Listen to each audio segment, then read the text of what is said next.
정말 많이들 가입한 표적항암 치료비 보험, 진짜 과연 필수일까요?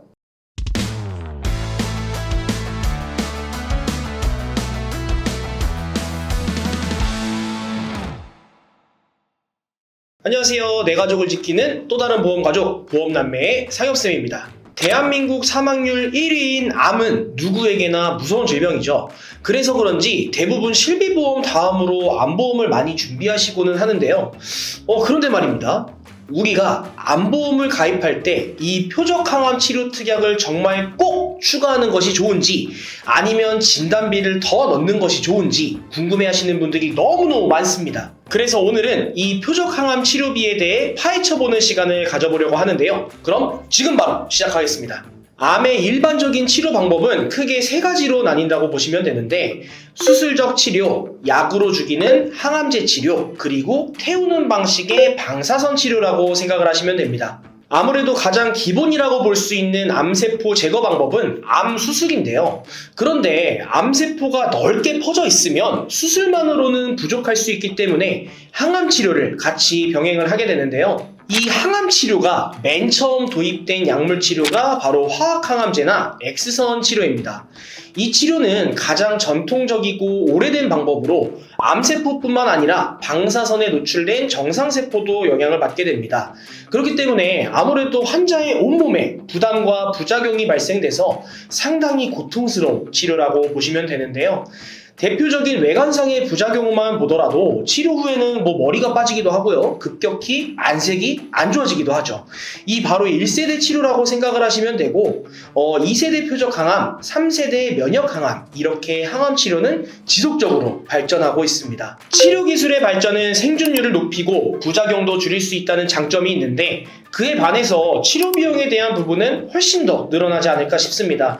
우리나라의 국민건강보험 제도가 정말 잘 되어 있긴 하지만 고가의 신약 치료에 대한 재정적 부담이 커지고 있고, 고가의 항암 신약에 대해서는 보험 적용을 안 해주는 부분도 있다 보니까 고가의 치료비는 온전히 환자의 부담이 될 수도 있겠죠. 그래서 암보험을 가입하실 때 표적항암 치료비 특약을 넣어서 가입을 하는 것을 많이들 고민을 하고 계실 것 같습니다. 참 이게 사실 너무나 좋아 보이는 특약인 건 맞지만 똑똑하게 암보험 준비하기 위해서는 지금부터 집중해 주셔야 합니다.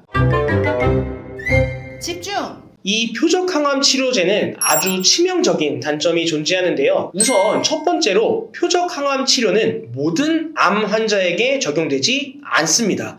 정말 쉽게 한번 생각을 해보세요. 내가 만약에 암에 걸렸는데 그 전에 표적항암 치료보험을 가입을 해놨습니다. 주치의한테 무조건 나는 표적항암 치료보험을 가입했으니 표적항암 치료를 받아야 한다고 얘기를 할 수 있겠죠. 근데 그러면은 의사가 표적항암 치료를 해줄까요? 그거는 아니라는 거죠. 지금부터 잘 보세요. 표적항암 치료가 모든 암 환자에게 적용되지 않는다는 사항을 모르고 계신 가입자분들이 생각보다 상당히 많은데요. 근데 참 재밌는 사실은 이 특약의 이름에도 떡하니 나와 있습니다. 표적항암 약물 허가 치료비라는 이름처럼 표적이 되는 인자를 갖고 있으면서 식약처와 건강보험심사평가원에서 허가받은 약물을 사용했을 경우에만 보장을 받을 수가 있는 거죠. 표적항암제는 정상세포를 같이 공격하는 세포독성 항암제와는 달리 변이가 생긴 특정 유전자만을 공격해 암의 근원을 차단하는 약물로 암세포 내에 어떤 분자 변화가 암을 일으켰는지 알아내서 그에 맞는 약제를 투여하는 방법입니다. 요즘 표적항암 치료제다, 면역항암제다 등등 꼭 가입을 해야 된다고, 너무나 좋다고 TV 광고나 주변 설계사분들 통해서 많이들 들어보시잖아요. 제 채널을 꾸준히 시청하신 시청자분들이나 제 고객님들 같은 경우는 대부분 잘 알고 있는 내용일 텐데, 이 표적항암 치료가 정상세포랑 차이가 나는 암세포의 특정 부분을 표적으로 공격을 하는 약물이라고 하면서 암 환자는 무조건 표적항암 치료를 받을 것처럼 설명을 듣고 거의 백발백중 저격총 마냥 생각하고 가입하신 분들이 생각보다 많이 계신데, 이걸 냉정하게 생각해 봐야 하는 게 표적항암 치료제가 효과적인 거랑 이 표적항암 치료제에 대한 보험이 필요한가? 이 부분은 좀 다른 문제라고 생각을 하셔야 합니다. 고객님들께서 약관을 보고 해당 특약들을 가입하신 분들이 아닐 확률이 굉장히 높으실 거예요. 보험회사에서 말하는 표적항암 치료 특약이 모든 표적항암 치료를 다 보장하는 줄 알고 계신 분들이 의외로 많으신데, 근데 절대 그렇지 않습니다. 전부 다 해주는 게 아니라는 거죠. 약관의 보험금 지급 사유 세부 규정을 보면 1번 식약처 효능 효과 범위 내에 있거나 2번 식약처 효능 효과 범위 외라도 암질환심의위원회를 거쳐 심평원이 승인한 요법인 경우에 인정을 합니다. 쉽게 말하면 여기서 인정을 해준 치료만 해당이 된다는 뜻인데요. 그것이 아니라는 경우라면 그럼 그냥 안 주겠다는 소리입니다. 본 광고는 손해보험 광고심의 기준을 준수하였으며 유효기간은 심의일로부터 1년입니다. 이건 사실상 설계사들조차도 어떤 표적항암 치료를 현재 환자분들이 이만큼이나 많이 받고 있고 또 그게 보험 처리가 얼마나 되고 있는지에 대한 뭔가 뚜렷한 정보가 아직 자세히 없습니다. 그리고 두 번째는 대부분 이 표적항암 특약은 보통 갱신형으로 되어 있습니다. 이것도 보험사에 따라서 조금씩 다르긴 하지만 보통 3년, 10년, 20년 갱신형으로 준비를 하게 됩니다. 근데 이 갱신형 특약들의 문제점은요, 10년 갱신 시점에 보험료가 얼마나 오를지 알 수가 없습니다. 10년 이후에 보험료가 너무 높아져서 유지하기 어렵다고 판단되면 결국엔 해지를 하게 되겠죠. 물론 어쩔 수 없이 정말 좋은 특약들이나 보장이 갱신형밖에 없어서 보험료가 오를 걸 알지만 그래도 보장 때문에 갱신으로 들고 가는 경우들이 있긴 한데 표적항암 치료를 정말 굳이 갱신형으로 가져갈 필요는 없지 않을까요? 보험료가 비싸져서 계속 오르면 결국 몇 년 동안 보험료만 내고 보장은 못 받는 상황이 생길 수도 있다는 겁니다. 자, 여기까지만 들으시면 이 특약을 가입을 해야 될까요? 말아야 될까요? 저는 예전부터 누누이 말씀드렸지만 암진단비가 먼저 우선이라고 좀 말씀을 드리고 싶습니다. 암진단비 같은 경우는요, 조직검사 결과를 통해서 암으로 진단을 받게 되면 진단비는 지급이 되죠. 하지만 암수술비나 표적항암 치료는 그에 해당하는 행위가 있지 않으면 보험금이 지급되지 않습니다. 사실 저는 어떤 치료를 받을지는 보험회사가 선택할 게 아니라 환자의 컨디션과 주치의가 결정하는 거라고 생각하기 때문에 암보험을 가입한다고 하시면 암을 진단받게 되면 무조건 보험금을 지급받게 되는 진단비만 넣으시는 게 가장 고객을 위한 게 아닐까라는 생각을 해보곤 합니다. 암에 걸렸는데 진단비 말고 암 수술비, 암 입원비, 항암 약물 치료, 방사선 치료, 표적항암, 암 통원, 양성자, 중입자 등등 암 관련 특약들이 만약에 내 보험 안에 다 깔려 있다. 그럼 영상을 시청하고 계시는 시청자분들도 한번 깊게 생각을 해보셔야 되는 거예요. 표적항암, 방사선 치료, 양성자 치료, 중입자, 사실 그걸 다 받을 수는 없다고 저는 생각을 하거든요. 솔직히 한 사람이 그걸 살면서 언제 다 받게 되나요?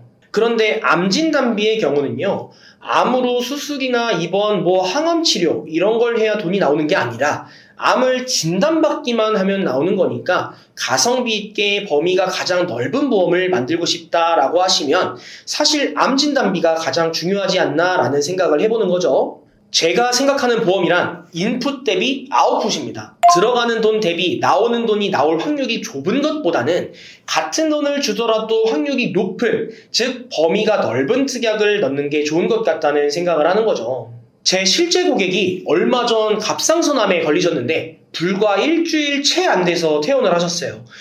입원 일수는 고작해야 3일 정도 이렇게 되셨는데 아마 주변에 암치료 받으신 분들 있으시면 물어보셔도 솔직히 길게 입원을 했다거나 수술을 몇 회 했다거나 여러 가지 치료를 종류별로 다 받으셨다는 분들 사실 거의 없을 거예요. 그래서 사실 정말 많은 고객님들을 직접 이렇게 설계를 수없이 많이 해본 경우가 아니면 설계사분들도 잘 모르는 부분일 수도 있고요. 가장 중요한 건 고객님들 같은 경우는 그냥 설계사님이 주변 지인분들이면 그냥 해주는 대로 가입을 하는 경우가 많기 때문에 저희 보험남매에서 현명하게 보험 보는 방법을 좀 알려드리고 싶어서 오늘 이 영상을 준비해봤고요. 아마 이 본질을 좀 이해하고 나시면 보험 구성할 때 어떤 부분을 신경 써야 하는지 확실히 이해되실 거라고 봅니다. 저희 보험남매 채널에서는 고객 한 분 한 분께 최선의 설계를 도와드릴 수 있도록 30개 이상의 생명보험, 손해보험, 여러 회사들을 비교 분석하여 도움드리고 있습니다.